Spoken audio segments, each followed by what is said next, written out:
Welcome back to Letters of Intent, the show where we look at how risk, leverage, and incentives shape outcomes long before they show up in a deal. Today, we're talking about commercial leases, not from the perspective of rent or square footage, but from the perspective of who actually bears the risk when things go sideways. Today, we have our returning guest to the show, my good friend, Robby Pinnamaneni. Robby advises tenants on commercial leasing with a focus on how lease terms interact with lender rights, ownership changes, and capital structure. He's also been doing a lot of public-facing education lately through his new venture called Leasing Lawyers, breaking down risks tenants often don't realize they've accepted.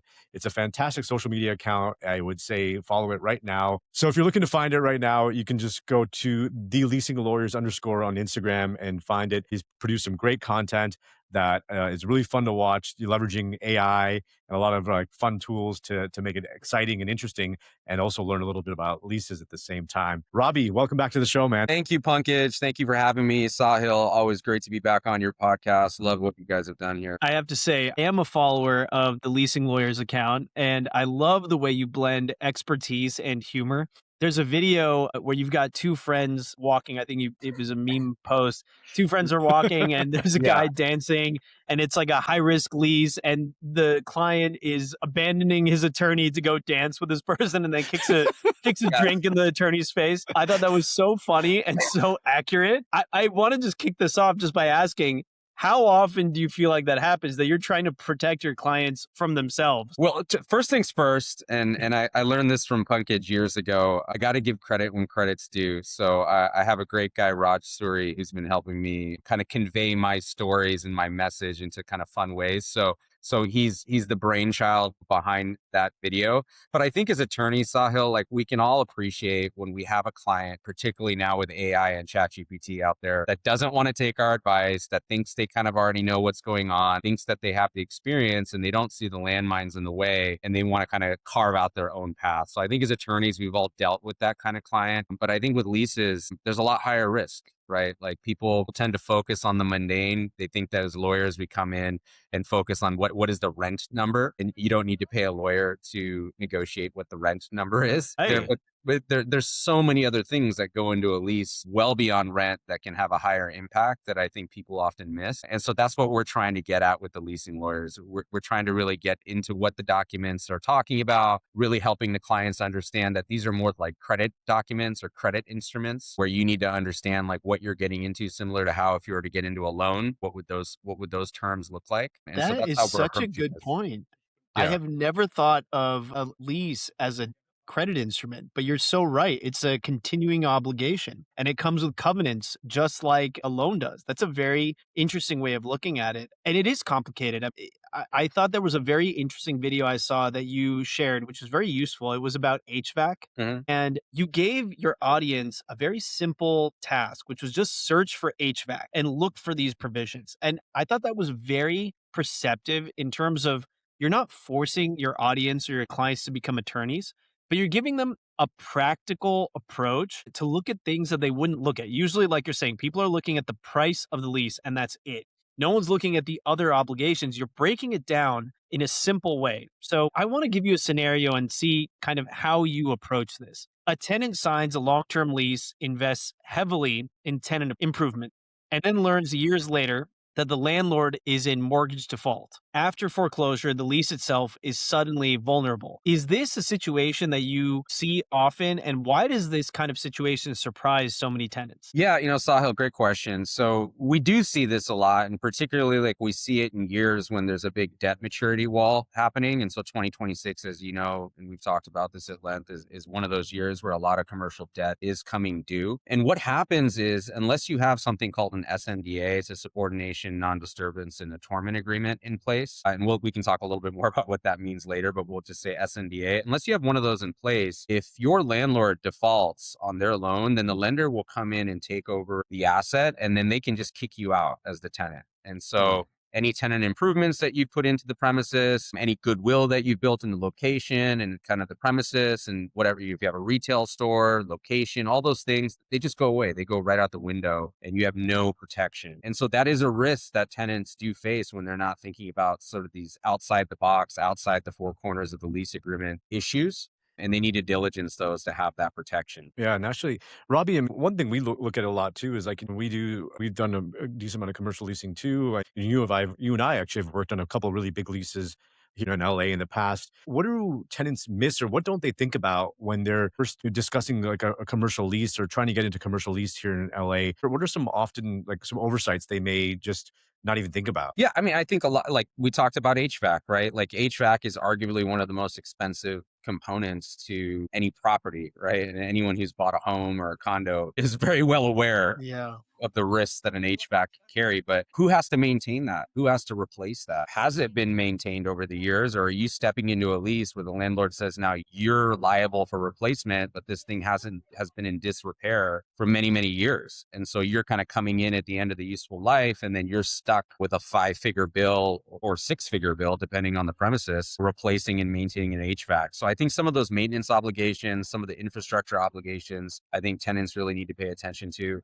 And then going back to when we talked about landlord mortgage default, having an SNDA in place. And what an SNDA basically does, it says that if the landlord defaults on the loan and the lender steps in, the lender's agreeing to keep your lease in place. And so without an SNDA, the lender could just say, hey, you're out of here, get out of here.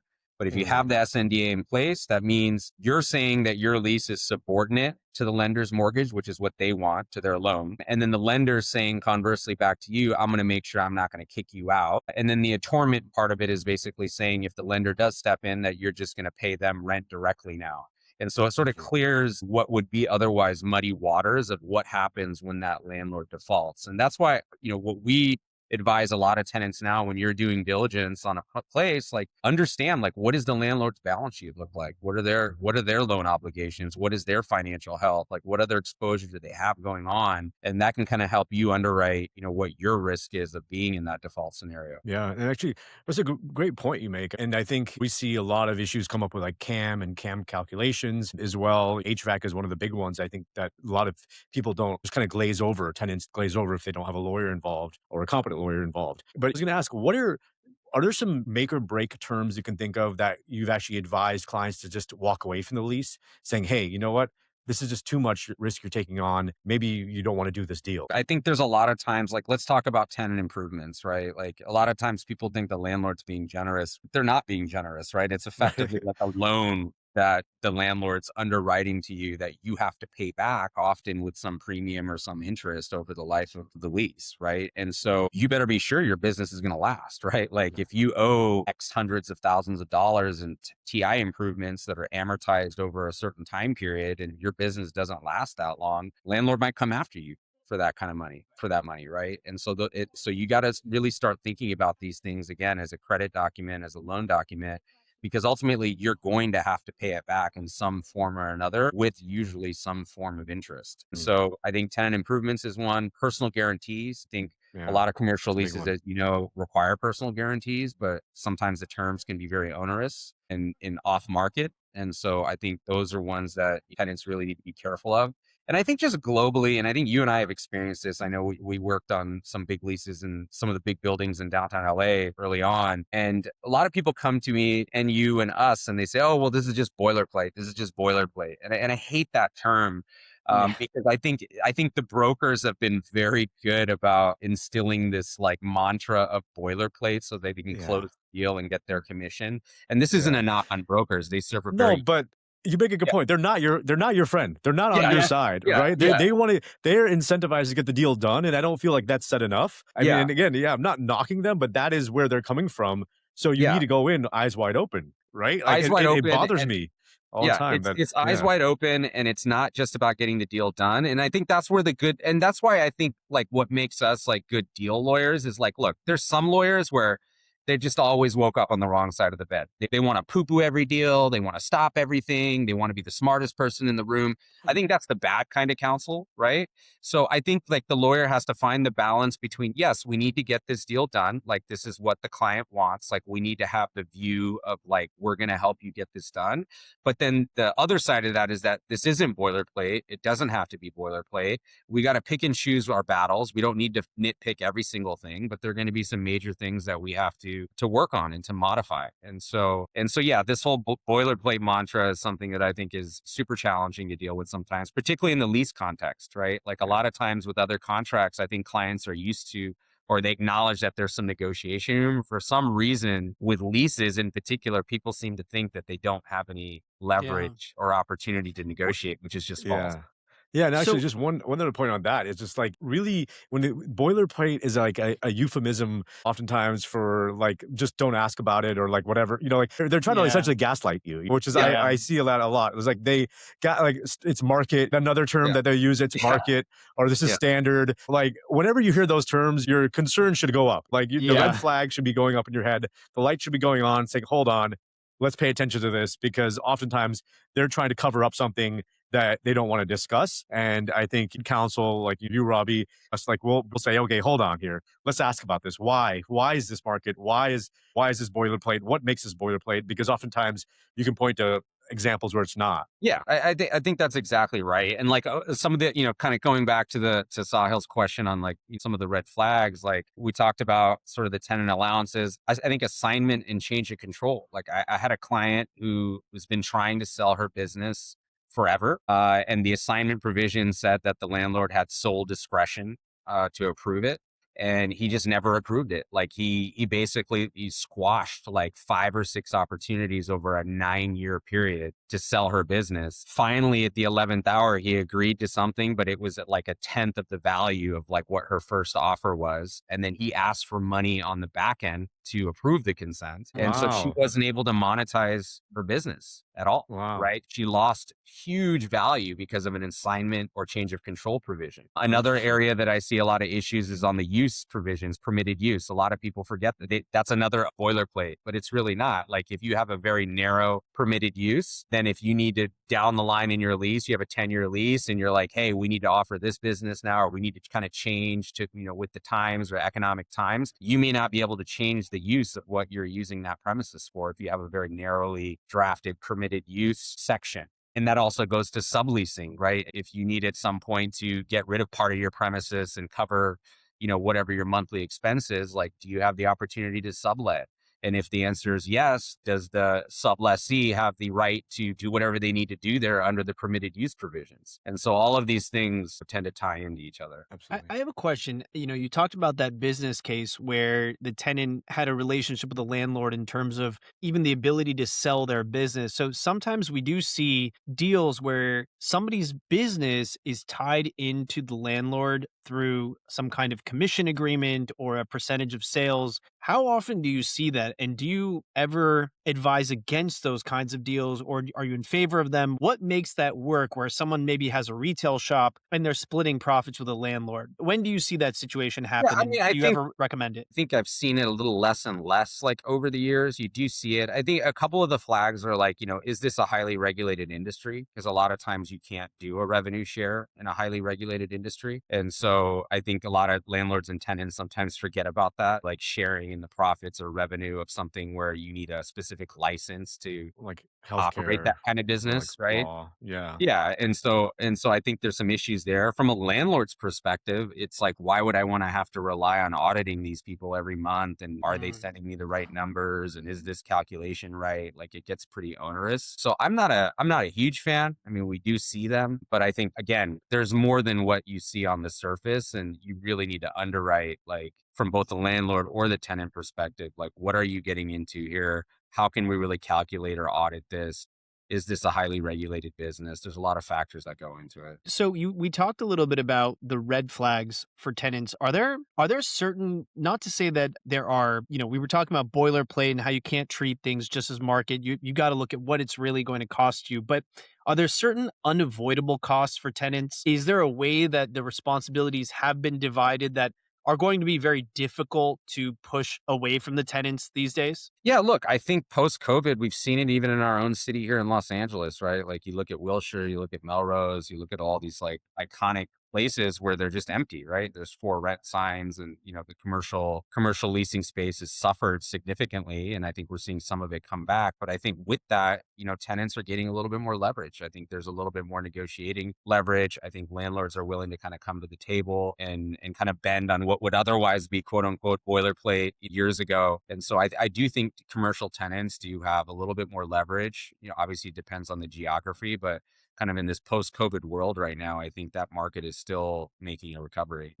I think there's a lot of issues with leasing going on today. And what do you, in the context of 2025, 2026, what we're seeing today, you mentioned a little bit about even landlords and buildings and issues with, potentially stressed properties, right? We're seeing so many vacancies nowadays. Are there opportunities you're seeing for people in commercial development, office space area that you think maybe people should be looking out for? Yeah, I mean, look, and great question. We've talked about this, and I think in any market, whether it's a stock market, real estate market, I think when things are in distress, it's the people with liquidity and cash that tend to prevail, right? Because they can come in and make strategic moves. And I think right now we're seeing in this real estate market, there is distress, even in the city of Los Angeles. A lot of multifamily, multi-unit developments are hitting debt maturity walls.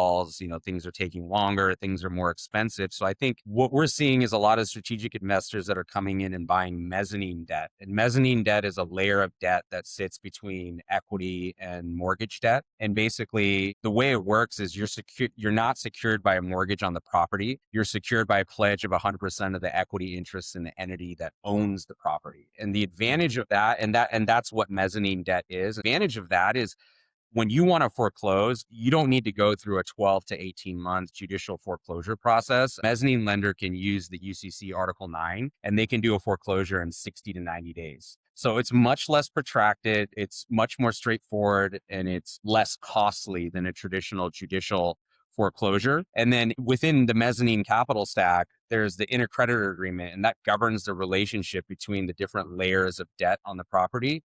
And if you have a good and properly negotiated intercreditor agreement, as a mezzanine debt holder, you're collecting default interest, you're getting current pay interest while the sponsor is trying to figure things out. And then ultimately, if they can't figure things out, you get the keys to the kingdom. You get the property at usually cents on the dollar. So we've seen Wall Street do this. We're seeing people do this more on the localized level, like I said, at these multi-unit developments in the city of Los Angeles and other localities where you can come in, buy mezzanine debt, get the rights that you want vis-a-vis this intercreditor agreement, go through a UCC Article 9 foreclosure versus a traditional judicial foreclosure, and then you're getting property at cents on the dollar, and you're just capturing all the upside. And so these are very strategic moves. Very sophisticated investors kind of play in this arena, but I think there's an opportunity for more localized investors to get involved as well. So just a follow-up question on that, because that is very interesting. Who has priority then? Let's say the property does go into foreclosure. You've got the mortgage company has secured the property itself, and you're saying the mezzanine debt has secured the company itself. So ultimately, who gets the property if things go sideways? So the mezzanine, if you look at it like in a line, you have the property, and then above the property is the mezzanine debt holder, and above that is the senior mortgage holder, right? And so the mezzanine, they can foreclose, and this all depends on what the intercreditor agreement says. So, but assuming the ICA sort of like lends itself to this scenario that I'm describing, the mezzanine debt holder can foreclose, they get control of the property, but it's subject to the senior mortgage. So they you can't just extinguish the senior mortgage. Right. It's just that they now have taken over the property at cents on the dollar, and then they're paying the senior mortgage as the new quote unquote property owner. So right. You can't eliminate the debt that's sort of quote unquote senior to you, but you can gain control of the asset at cents on the dollar through a fairly quick process. And then you're subject to the senior loans. Got it. You're stepping into the shoes of the owner. Interesting. So in that case, well, kind of to pivot now from the potential landlord side to a tenant side, if a tenant is signing a lease today, what would they be underwriting besides the space itself? Great question. So I think really you want to look at ultimately the balance sheet of the landlord, right? If you can, you want to understand like what is their exposure? Do they have a lot of debt? Are they servicing a lot of debt? What's their financial health? You want to understand kind of all those different things. I think you also want to understand like the maintenance records related to the property. Have the major components been maintained? Have there been inspections done? The components like the HVAC, how new are they? Are they under warranty? All these types of things I think you're going to want to look at. But really it's understanding what is the position of the landlord, right? And Yeah.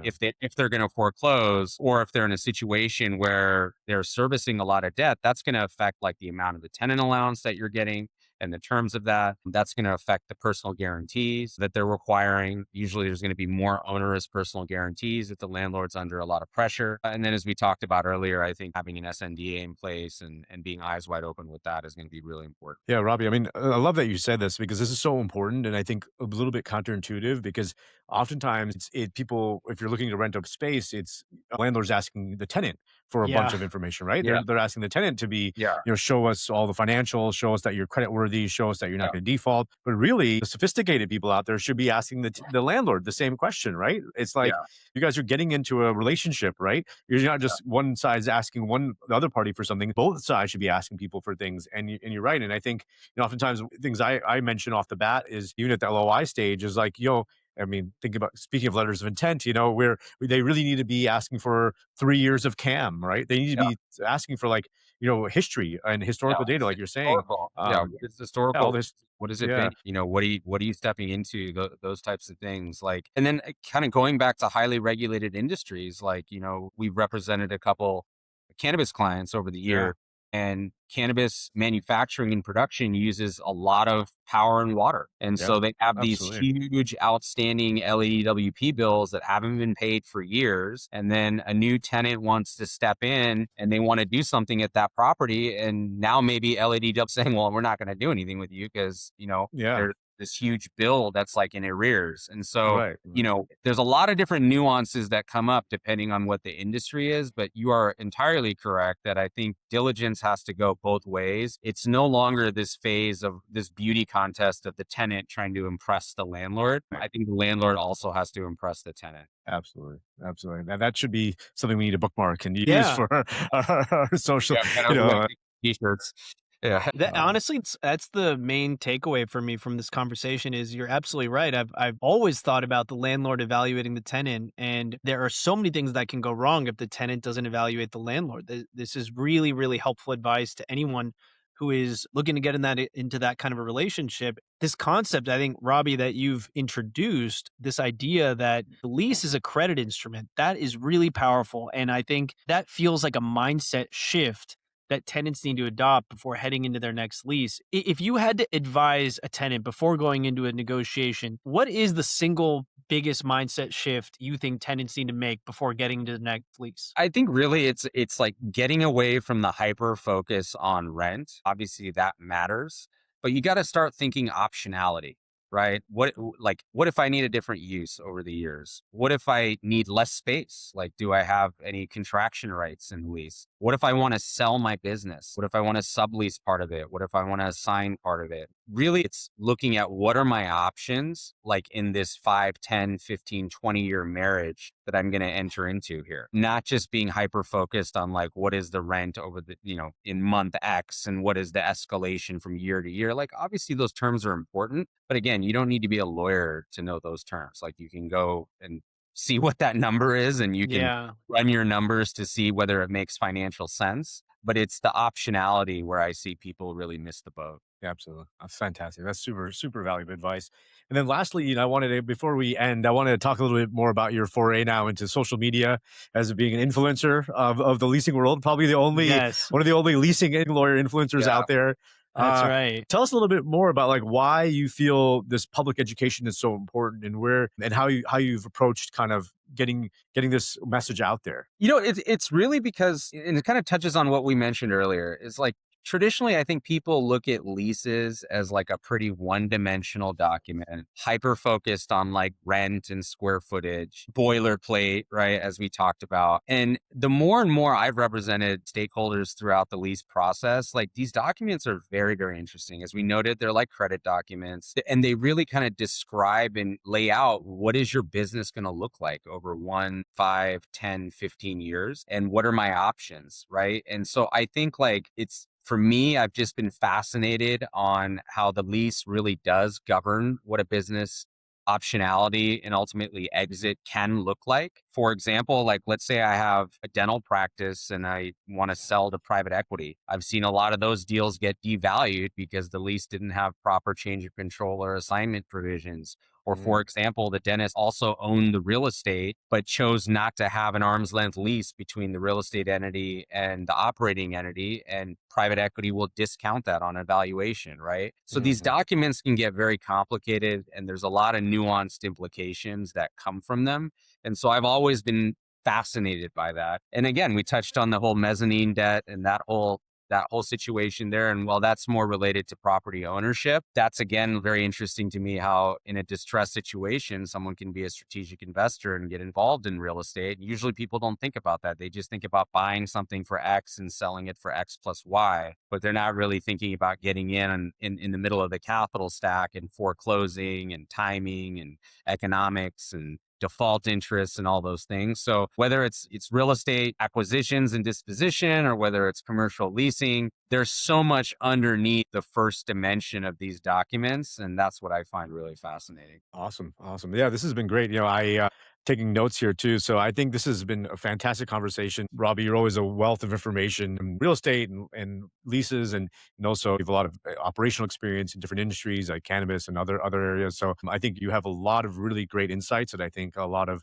our listeners could use as they're thinking about leasing and also real estate. If you guys want to find out more, Robby, where can people find you? Yeah, they can find us at theleasinglawyers.com or on Instagram at theleasinglawyers_ or always through Carbon Law Group as well. I work closely, obviously, with you guys and consider you guys more than colleagues, also family and close friends. So people can find me through any of those avenues. For our listeners, leases don't just define space. They define who absorbs risks and capital structures as they change. Sahil, any parting words as we end this? Well, I just want to say this has been very, very helpful. Robby, you are our real estate expert. I know that you have been very helpful to so many Carbon clients. So for everyone listening, make sure you subscribe to Leasing Lawyers and make sure that you took some notes from this conversation. I know I've learned a lot. And for all of you listening, thank you again for listening to Letters of Intent. We will see you next time.